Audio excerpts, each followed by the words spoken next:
Good evening and tonight, viewers.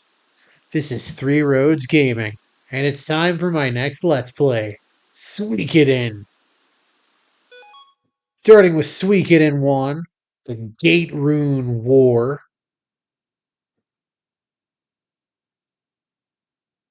It's an RPG from Konami, not known for a lot of RPGs outside of this one, as is my memory. Yeah, Konami, I think Metal Gear Solid was one of their big ones. Oh, there were some others. I was about to say Street Fighter, but no, that is definitively Capcom. We got a swanky new intro that it's going to kind of skip because I want to get to the action. I'm going to do normal because I believe that is the base game.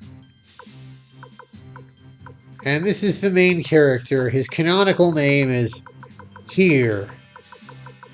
So we're going to call him that. Also, he uses a staff, which is kind of cool. I believe he's one of the few JRPG heroes that does not use a sword.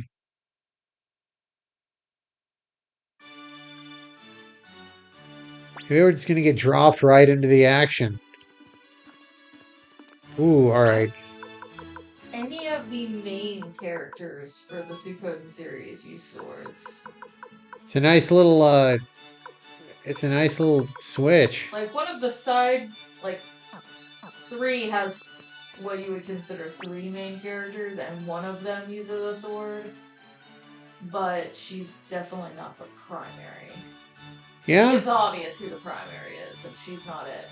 It's good for them they're breaking trends. Yes. Anyway, Teo is our father. And Tyr is in the grand tradition of silent JRPG protagonists.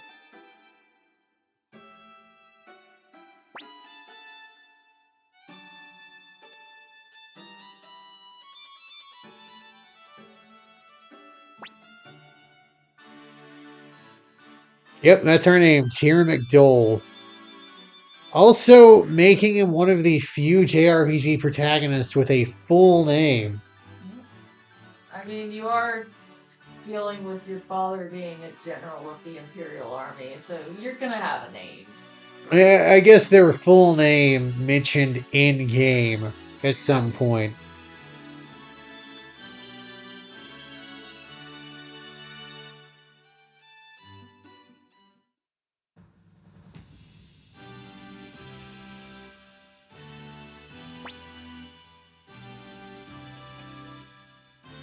Barbarossa.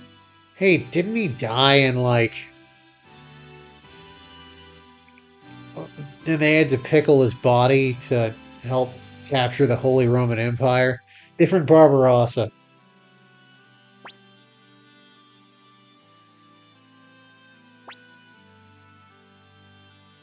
You just know she's one of them. Oh, chicks.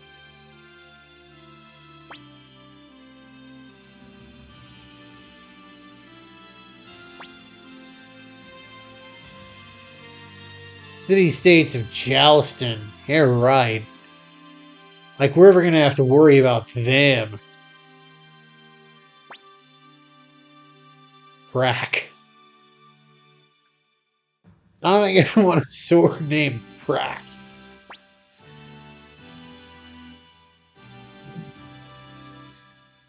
Someone were like, "This is my sword, Frack. You will pay." Like, oh no, no, I'm not. I'm not paying. Anyway, everyone here seems above board, which is good. It's a very dignified chin he's got there. Yes. And that mustache just screams good guy. There's plenty of good guys with epic mustaches. Yang from Final Fantasy VI. Well, Final Fantasy IV. Cyan from Final Fantasy VI. Not if I can help it.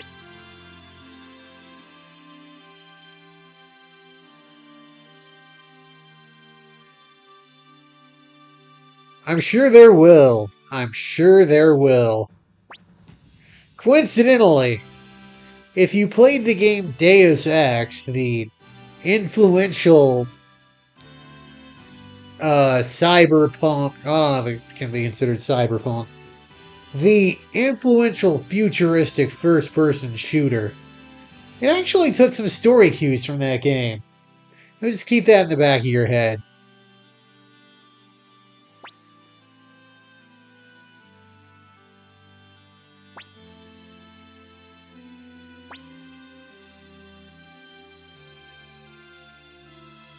I'm sure we will one day.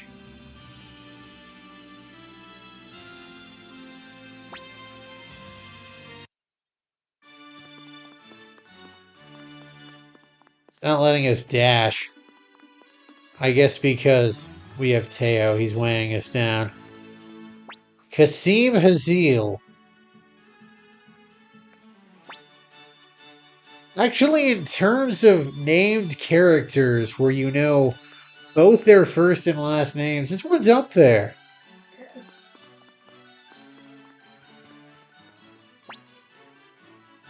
Praise.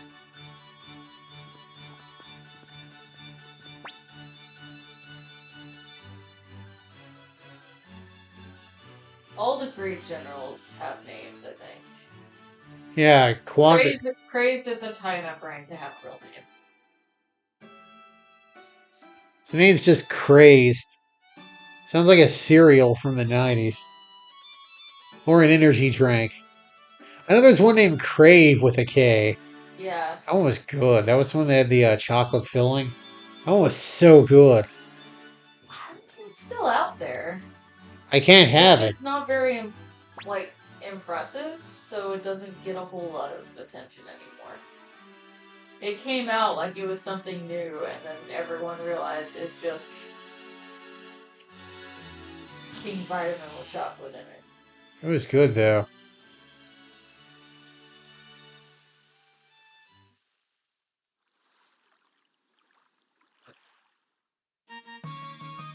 Rigminster.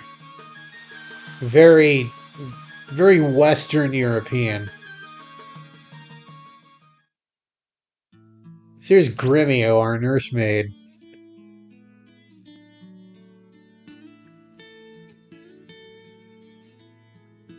Show your mother some respect. Yeah, I mean, he pretty much is Tyr's mother.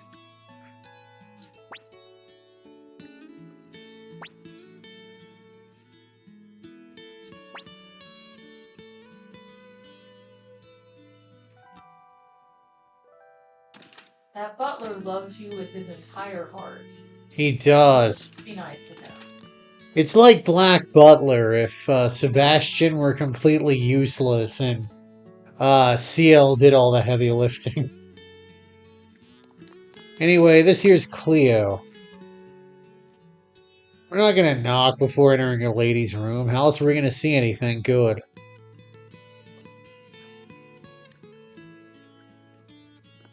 He's a silent protagonist. You ain't getting nothing out of him. There are only two good silent protagonists in my mind in video game history.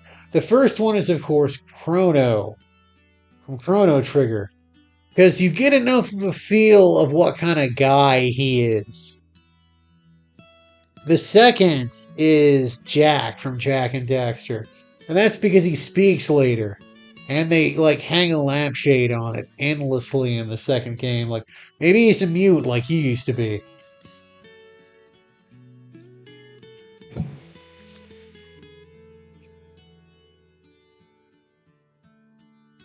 Tyr's also a pretty good protagonist. I think so. I mean, he talks often enough.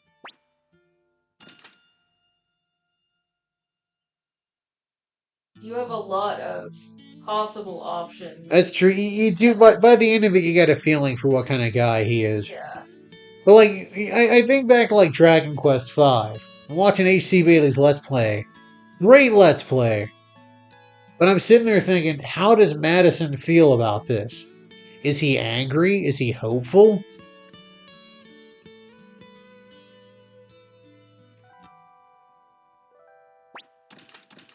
Yes.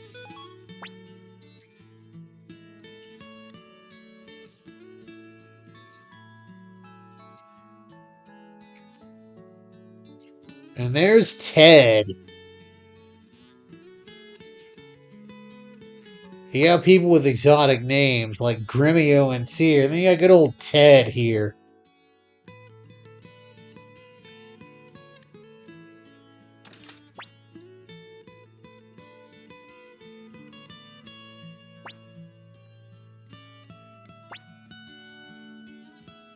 Alright. Guess we'll have to wait for him to come out to Tyr or something. Anyway, let's sit at the head of the table now.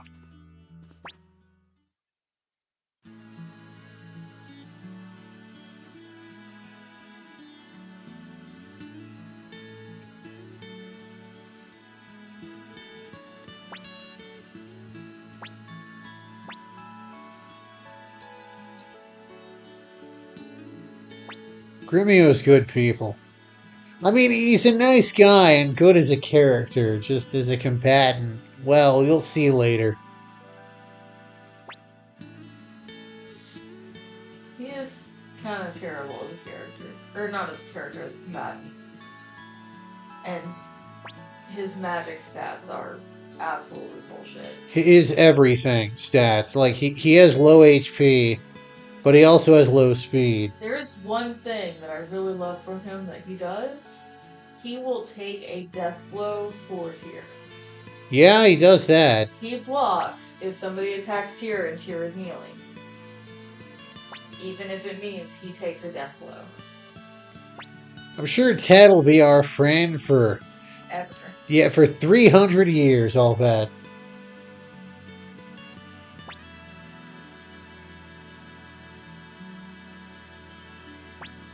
Now, he said stew, but that looks like a meat and salad situation to me.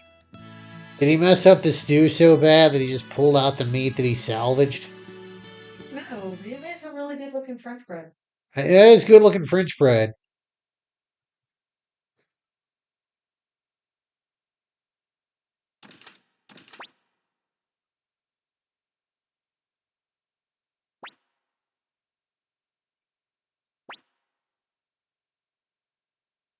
Yeah, I'm sure you'll see him again at some point.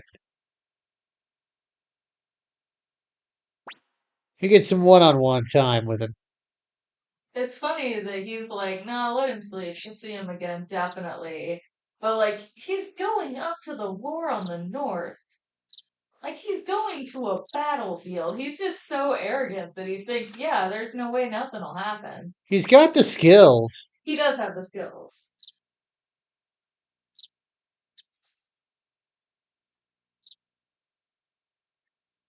But like, they're fighting the city-states of Justin up there, and he's going up there to prevent them from invading.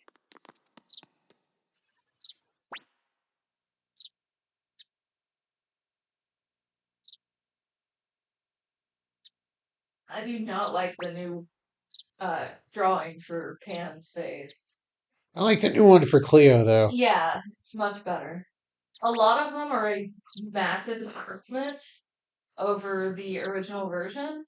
And then there's some of them, like Pan, where it's like... I don't know if anyone remembers when Zac Efron had jaw surgery. Oh, yeah. The first photos of him after his jaw surgery, everyone was like, he got work done and got implants on his jawline. And now he does, like, action films instead of a romantic lead type situation. Yeah, he played one of the... He just doesn't have that boyish charm look anymore. He played one of the Von Erich brothers. But yeah, anyway, by the way, viewers, this is not going to be one of my cashless runs. It is not feasible. You pay to upgrade your weapons in this, and not in the, oh, I can just find a new sword sense. No, I mean, you go to the blacksmith. So anyway, here's the formation. M means medium, S means short, L means long. A medium unit can attack anybody from the front row and can attack the front row of the enemy from the back row. Short range can only attack the front row of the enemy, if they're in the front row. Long range can attack anybody from anywhere. Anyway, if we wanted to, we could buy some gear, so I think I'm going to do that. Alright, let's see here. Let's give Tir a headband.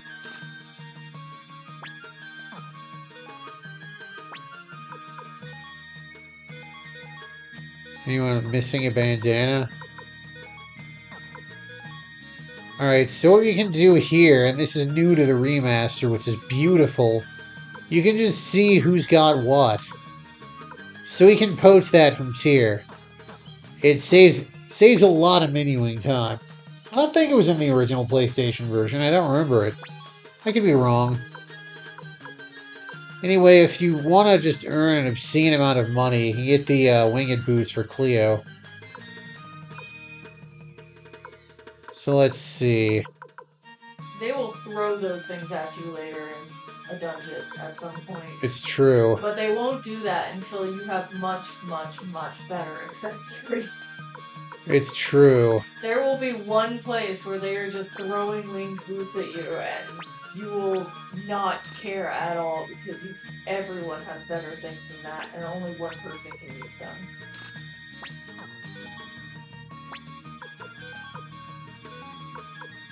Oh, Cape has 2 defense. Oh well. So do boots. Does this place have boots? No, but Tir has them. I Alright, always forget what shop has what.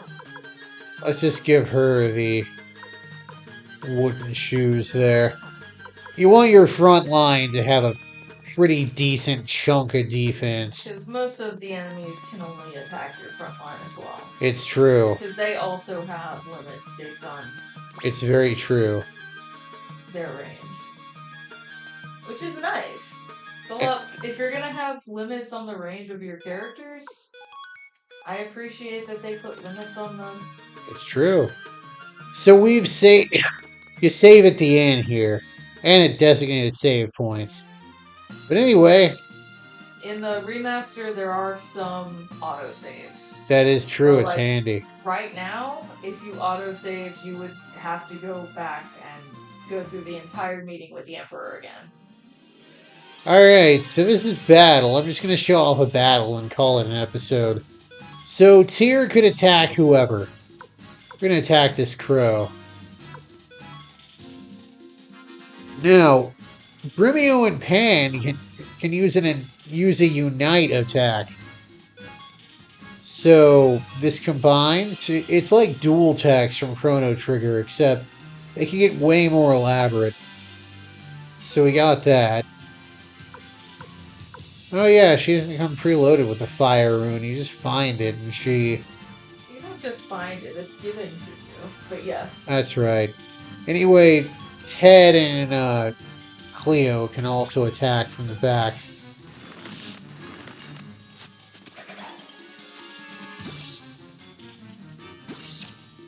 The crows are annoying, yes. They dodge like crazy. Yeah, if I had a nickel for every game I've LP'd where there was an early game crow that had obscenely high dodge rates, I'd have 2 nickels, which isn't a lot, but it's weird that it happened twice. Anyway, I think Unite attacks have a way higher hit rate. They might not be able to miss, I don't know. Some of them will come with drawbacks.